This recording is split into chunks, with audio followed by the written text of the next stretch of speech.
హే! నేను వచ్చేసాను. Welcome to my channel moms world kitchen. నేను మీ ఆంధ్ర ముద్దు బిడ్డని, తెలంగాణ కోడల్ని.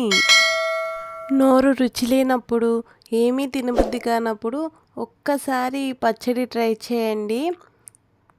ఎంత కమ్మగా ఉంటుంది అంటే అన్నం మొత్తం తినేస్తారు, నన్ను నమ్మండి. టేస్టీగా హెల్దీగా ఉండే ఈ పచ్చడి అన్నంలోకైనా, టిఫిన్స్లోకైనా, రోటీలోకైనా, దేనిలోకైనా కాంబినేషన్ సెట్ అదిరిపోతుందండి. మన పల్లెటూరి స్టైల్లో చేసిన ఈ పచ్చడిని ఒక్కసారి ట్రై చేయండి. మళ్ళీ మళ్ళీ మీరే వదలకుండా చేసుకుంటారు. వారం రోజులైనా నిల్వ ఉండే ఈ పచ్చడిని ఎలా తయారు చేయాలో ఇప్పుడు తెలుసుకుందాం రండి. ముందుగా స్టవ్ మీద కడాయిని పెట్టుకుని మంటని లో ఫ్లేమ్లో అడ్జస్ట్ చేసుకుని ఒక స్పూన్ ఆయిల్ని ఇందులో వేసుకోండి. ఇప్పుడు ఇందులోకి 2 ముక్కలుగా విరుచుకున్న పచ్చిమిర్చి, పెద్ద సైజు పచ్చిమిర్చి 20 to 25 తీసుకున్నానండి. లేదా మీరు 100 గ్రాముల పచ్చిమిర్చి అయినా కూడా వేసుకోవచ్చు. మీ కారాన్ని బట్టి మీరు అడ్జస్ట్ చేసుకుని వేసుకోండి. పచ్చిమిర్చి ముక్కలు కొంచెం ఫ్రై అయిన తర్వాత ముక్కలుగా కట్ చేసి పెట్టుకున్న 1/2 కేజీ దొండకాయ ముక్కలను కూడా ఇందులో వేసుకోండి. ఉత్తి పచ్చిమిర్చి ముక్కల్నే మాత్రమే వేసుకుని ఫ్రై చేసుకోవడం వలన పచ్చిమిర్చి ఘాటుకి దగ్గు వస్తుందండి. అందుకే కొంచెం వేగనిచ్చి దొండకాయ ముక్కల్ని అయితే వేసేసుకోండి. ఇప్పుడు ఇందులోకి ముక్కలుగా కట్ చేసి పెట్టుకున్న 1/2 కేజీ టమాటాలను యాడ్ చేసుకుని మొత్తం కలిసేలాగా బాగా కలుపుకోండి. మొత్తం ఒకసారి కలుపుకున్న తర్వాత ఇందులోకి కొంచెం ఉప్పు వేస్తున్నానండి. ఉప్పు వేయడం వలన ముక్క అన్నది మెత్తబడి తొందరగా ఉడుకుతుందని వేశాను. ఇది మంచిగా మొత్తం కలిసేలాగా బాగా కలుపుకొని మూత పెట్టుకుని మగ్గించుకుందాము.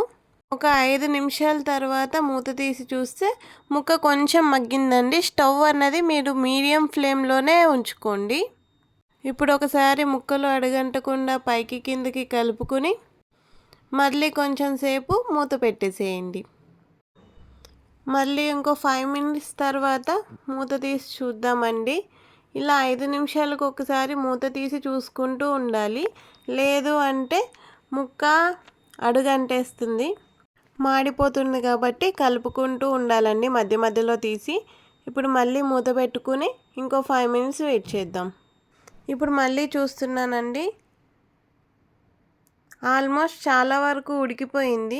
ఒక్కసారి చెక్ చేసుకుందాము. ఒక ముక్కని చెక్ చేసి చూస్తానండి ఉడికిందా లేదా అని చెప్పి. మనం దొండకాయ ముక్కను ఇలా గనక తుంచితే అది అలా మధ్యలో కట్ అయిపోవాలండి. అలా కట్ అయినట్లయితే ముక్క ఉడికిపోయినట్టే. ఈ స్టేజ్లో మనం ముందుగానే ఒలిచి కడిగి పెట్టుకున్న పుదీనా కొత్తిమీరను వేస్తున్నానండి. 1కి 2 సార్లు జాగ్రత్తగా చూసి కడుక్కోండి, లేదంటే ఇసుక వచ్చేస్తుంది. నేనైతే కొత్తిమీరని కాడలతోనే వేసేస్తున్నానండి. ఎందుకంటే చెప్పాను కదా, కొత్తిమీర అన్నది స్మెల్ అంతా కాడల్లోనే ఉంటుందండి. కొంతమంది కాడలు పడేస్తూ ఉంటారు, పడేయకండి. అలాగా కూరల్లో వేసినప్పుడు తినరు అనుకుంటే కనీసం ఇలా పచ్చళ్ళు చేసేటప్పుడు అయినా కూడా వేసుకోండి, హెల్త్కి చాలా మంచిది. మొత్తం బాగా కలిసేలాగా కలుపుకొని మళ్ళీ మూత పెట్టేసుకుందాం.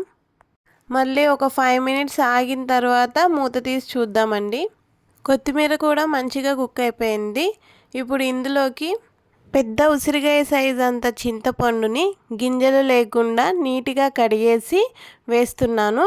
ఇలా వేసుకోవడం వలన పచ్చడి పుల్లగా చాలా టేస్ట్గా బాగుంటుందండి. అలా అని చెప్పి ఎక్కువ వేసుకోకండి. ఎక్కువ వేసుకోవడం వలన పచ్చడి చాలా పులుపు అయిపోతుంది, పులుపు ఎక్కిపోతాయి. కాబట్టి కొంచెమే చింతపండుని వేసుకోండి. ఇప్పుడు ఈ చింతపండు కూడా మగ్గే వరకు మళ్ళీ మూత పెట్టుకుందాము. ఇప్పుడు మూత తీసి చూస్తున్నానండి, ముక్కలన్నీ మంచిగా మగ్గిపోయాయండి. ఇలా చాలు. ఇప్పుడు స్టవ్ ఆఫ్ చేసుకుని చల్లగా అయ్యే వరకు దీన్ని పక్కన పెట్టుకుందాము. ఇప్పుడు ఒక మిక్సీ జార్ని తీసుకుని అందులోకి 10 నుంచి 12 తొక్క తీయని వెల్లుల్లిపాయలను వేస్తున్నానండి. వెల్లుల్లిపాయల వల్లనే ఈ పచ్చడికి స్మెల్, టేస్ట్ చాలా బాగుంటుంది. ఖచ్చితంగా వేయండి. అలానే ఒక స్పూన్ జీలకర్ర అండి. జీలకర్ర డైజెషన్కి బాగా ఉపయోగపడుతుంది. వెల్లుల్లిపాయ జీలకర్ర అనేది అస్సలు స్కిప్ చేయొద్దండి. అవి లేకపోతే అసలు పచ్చడి చేయడమే మానేసేయండి. ఎందుకంటే అవి లేకుండా కనుక పచ్చడి చేసుకుంటే ఎసిడిటీ ఫామ్ అవుతుందండి. సో ఖచ్చితంగా వేసుకోండి. అలానే 2 పెద్ద టేబుల్ స్పూన్ అంత ఉప్పునైతే వేసుకోండి. ఇప్పుడు ఇదంతా ఒకసారి మిక్సీ పట్టుకుని వచ్చేద్దాము. పచ్చడితో కలిపి వేస్తే జీలకర్ర వెల్లుల్లిపాయ అన్నది నలగదండి. సో ఇది ముందుగానే వేరుగా వేసుకోవాలి. ఇది కొంచెం నలిగిన తర్వాత ఇందులోకి మనం ముందుగానే ఉడకపెట్టి పెట్టుకున్న టమాటా దొండకాయ ముక్కలను కూడా వేసుకుని మళ్ళీ ఒకసారి ఇదంతా మిక్సీ చేసుకుని వస్తానండి. మీ దగ్గర రోలు ఉంటే రోట్లో అయినా నూరుకోవచ్చండి. రోట్లో నూరుకుంటే ఈ పచ్చడి టేస్ట్ ఇంకా బాగుంటుంది. నా దగ్గర లేదు కాబట్టి నేను మిక్సీలో వేస్తున్నాను. మిక్సీలో అయినా కూడా బాగా స్మూత్ పేస్ట్ అయ్యేలాగా మాత్రం మిక్సీ చేయొద్దండి. ఇలా కచ్చా పచ్చాగానే ఉంటేనే పచ్చడి టేస్ట్ అనేది బాగుంటుంది. ఇప్పుడు పోపు కోసం స్టవ్ మీద ఒక కడాయిని పెట్టుకుని 1 స్పూన్ ఆయిల్ని వేసుకున్నానండి. ఇందులోకి పోపు దినుసులు వేస్తున్నాను. జీలకర్ర, ఆవాలు, పచ్చెనగపప్పు వేసానండి. జీలకర్ర, ఆవాలు చిటపటలాడి శనగపప్పు ఫ్రై అయ్యే వరకు ఫ్రై చేసుకుందామండి. శనగపప్పు అన్నది ఆప్షనల్. మీకు ఇష్టం లేకపోతే జీలకర్ర, ఆవాలు మాత్రమే వేసి కూడా పోపు పెట్టుకోవచ్చు. పప్పు కలర్ మారింది కదా, ఇప్పుడు ఇందులోకి 2 విరుపుకున్న ఎండుమిర్చిని వేసుకుని కొంచెం వేగే వరకు ఫ్రై చేసుకున్న తర్వాత ఇందులోకి మంచిగా కడిగి పెట్టుకున్న 1 రెబ్బ కరివేపాకును కూడా వేసుకుని మొత్తం ఫ్రై అయ్యే వరకు కలుపుకుంటూ ఫ్రై చేసుకోండి. పోపు మాడనివ్వకండి. ఇప్పుడు రుబ్బి పెట్టుకున్న పచ్చడిలోకి పెద్దగా కట్ చేసుకున్న ఉల్లిపాయ ముక్కలను వేసుకుని బాగా కలుపుకోండి.